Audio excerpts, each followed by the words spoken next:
ओम शांति। शिव बाबा मुरलियों में अनेक कहानियों और कहावतों द्वारा हम बच्चों को शिक्षाएं देते हैं। ऐसी ही एक मुरली में आने वाली मोहजीत राजा की कथा, जिसमें बाबा कहते हैं वह राजा जिसने आसक्ति पर विजय प्राप्त की। एक बार एक राजकुमार अपने कई सैनिकों के साथ शिकार पर गया। वह एक साधारण रूप से अच्छा शिकारी था।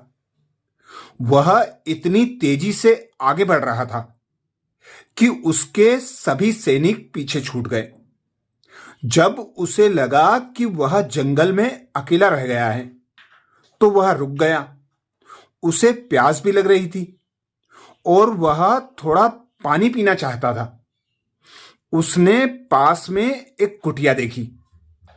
जब वह कुटिया के पास पहुंचा तो उसने देखा कि एक संत वहां ध्यान में बैठे हैं। इसलिए राजकुमार उनके पास गया और उनसे पानी मांगा। संत ने उससे अपना परिचय देने को कहा। राजकुमार ने संत को बताया कि वह एक राजा का बेटा है जिसने मोह पर विजय प्राप्त की है। संत ने कहा, यह असंभव है। एक राजा मोह पर कैसे विजय प्राप्त कर सकता है? यहां मैं एक सन्यासी हूं और अभी तक मोह पर विजय प्राप्त नहीं कर पाया हूं, और तुम कहते हो कि तुम्हारे पिता एक राजा हैं और उन्होंने मोह पर विजय प्राप्त की है। राजकुमार ने कहा, मेरे पिता ही नहीं, सारी प्रजा ने भी मोह पर विजय प्राप्त कर ली है। संत इस बात पर विश्वास करने को तैयार नहीं था। तब राजकुमार ने संत से कहा कि वह जिस तरह चाहे अपनी बात की सत्यता का पता लगाने के लिए स्वतंत्र है। तब संत ने राजकुमार की कमीज ले ली और उसे पहनने के लिए कुछ और दिया। संत को पास में ही एक मृत पशु का शरीर शव मिला। उसने मृत पशु के रक्त से राजकुमार की कमीज रंग दी। फिर वह रोते हुए राजा के नगर में चले गए कि राजकुमार को शेर ने मार डाला है। नगर के लोगों ने कहा, तो क्या हुआ? अगर वह चला गया, यह तो उसकी नियति थी। तुम क्यों रो रहे हो?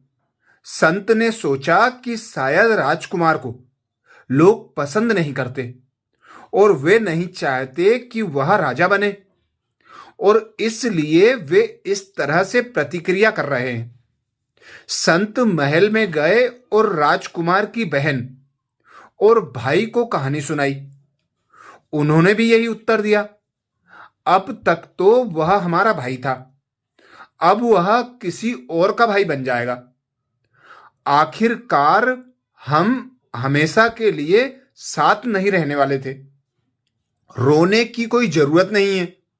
संत ने सोचा कि शायद बहन दूसरे भाई को अधिक प्यार करती है और इसलिए उसने ऐसी प्रतिक्रिया व्यक्त की, और दूसरा भाई खुश हुआ क्योंकि अब वह बहुत जल्द राजा बन जाएगा। संत ने सोचा कि यह एक दूसरे के प्रति नापसंदगी के कारण था, कि उनमें लगाव नहीं था। फिर वह गया और राजकुमार के पिता को कहानी सुनाई, जिन्होंने समाचार सुनने के बाद कहा, आत्मा शाश्वत और अविनाशी है, इसलिए रोने की कोई जरूरत नहीं है। वह मेरा बेटा था और मैंने सोचा था कि वह मेरे बाद राजा बनने वाला था। अब दूसरा बेटा राजा बनेगा। मैं उसे वापस नहीं ला सकता, इसलिए दुखी क्यों हो रहा हूं? संत ने सोचा कि जरूर यहां भी कुछ झगड़ा हुआ होगा। फिर संत राजकुमार की मां और पत्नी के पास गए और उन्हें भी ऐसी ही प्रतिक्रिया मिली। मां और पत्नी से भी इस तरह की प्रतिक्रिया सुनकर और देखकर संत को खुद पर यकीन नहीं हुआ। फिर उन्होंने सभी को बताया कि राजकुमार जीवित है और वह सिर्फ उनकी परीक्षा ले रहे थे। उन्होंने कहा कि उन्होंने ऐसा इसलिए किया क्योंकि उन्हें यकीन नहीं हो रहा था कि आप सभी ने मोह पर विजय प्राप्त कर ली है। फिर राजकुमार वापस आया, राजा का कार्यभार संभाला और सब कुछ सामान्य चलता रहा। कहानी से शिव बाबा हम बच्चों को शिक्षा देते हैं।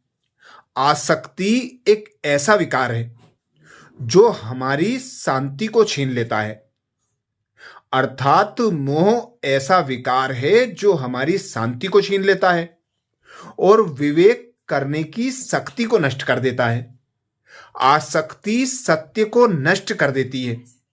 जो आसक्ति रखता है अर्थात मोह रखता है, वह ज्ञान को ग्रहण नहीं कर सकता। इस कहानी के माध्यम से बाबा हमें यह शिक्षा देना चाहते हैं कि ना तो हमें दूसरों में आसक्ति रखनी चाहिए और ना ही दूसरों को हमसे आसक्ति रखनी चाहिए। तभी हम विश्व के स्वामी बन सकते हैं। अच्छा, ऐसी ही और विशेष शिव बाबा की कहानियों के लिए बाबा के चैनल को सब्सक्राइब करें। वीडियो को सभी बीके भाई बहनों को शेयर करने की सेवा जरूर करें। ओम शांति।